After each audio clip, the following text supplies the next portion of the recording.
Hey guys! Today we're going to read the true story of the Three Little Pigs. This is like the original story, but there's a twist.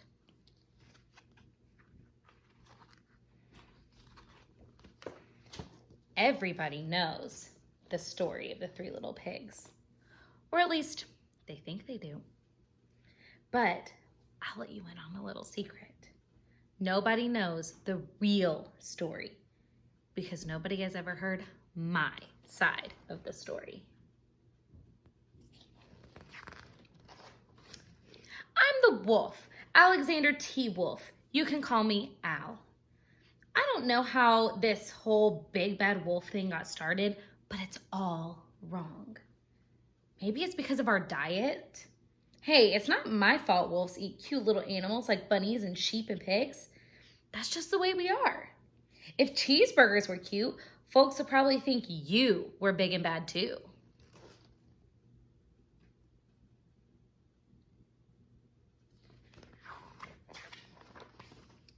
But, like I was saying, the whole big bad wolf thing is all wrong. The real story is about a sneeze and a cup of sugar. This is the real story.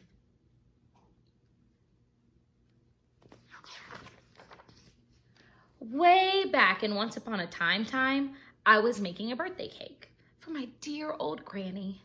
I had a terrible sneezing cold. I ran out of sugar.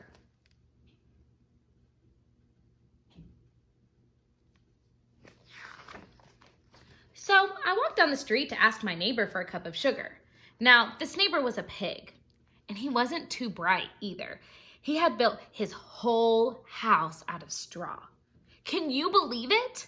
I mean, who in his right mind would build a house out of straw?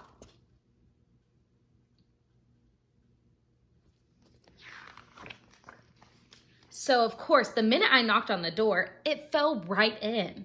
I didn't want to just walk into someone else's house, so I called, little pig, are you in? No answer.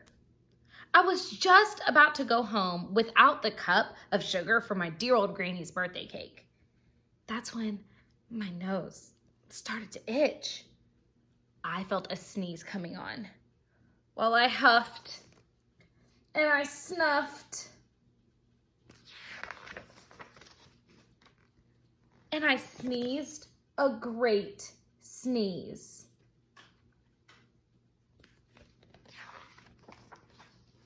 And you know what? That whole darn straw house fell down. And right in the middle of the pile of straw was the first little pig, dead as a doornail. He had been home the whole time. It seemed like a shame to leave a perfectly good ham dinner lying there in the straw, so I ate it up. Think of it as a big cheeseburger just lying there.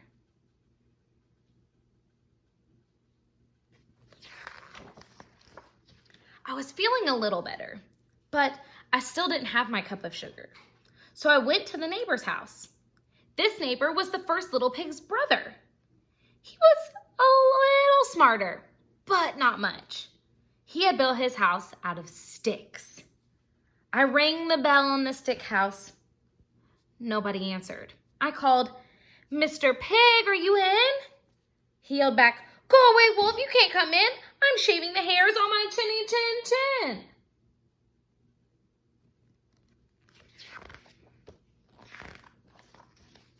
I had just grabbed the doorknob when I felt another sneeze coming on.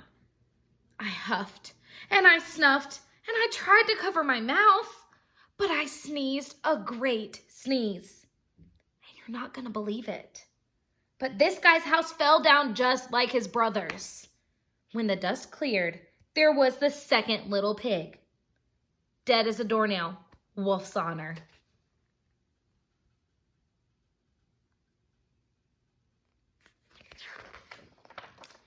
Now, you know food will spoil if you just leave it out in the open, so I did the only thing there was to do. I had dinner again. Think of it as a second helping. I was getting awfully full, but my cold was feeling a little better. And I still didn't have that cup of sugar for my dear old granny's birthday cake. So I went to the next house. This guy was the first and second little pig's brother. He must have been the brains of the family. He had built his house out of bricks. I knocked on the brick house. No answer. I called, "Mr. Pig, Mr. Pig, are you in?" And do you know what that little rude porker answered? "Get out of here, Wolf. Don't bother me again." Talk about impolite. He probably had a whole sack full of sugar, and he wouldn't give me even one little cup for my dear old sweet granny's birthday cake. What a pig! I was just about to go home and maybe make a nice birthday card instead of a cake when I felt my cold coming on. I huffed and I puffed. I snuffed and I sneezed once again. Then the third little pig yelled, "And your old granny can sit on a pin."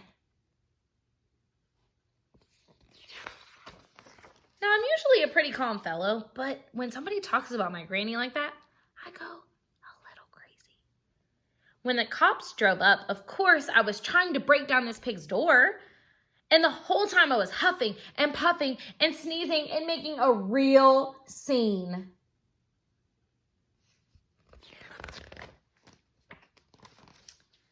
The rest, as they say, is history. The news reporters found out about the 2 pigs I had for dinner.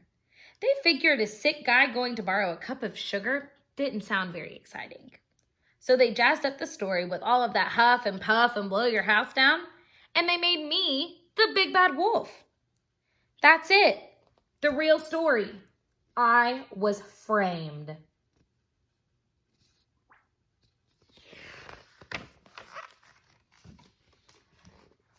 But maybe you could loan me a cup of sugar?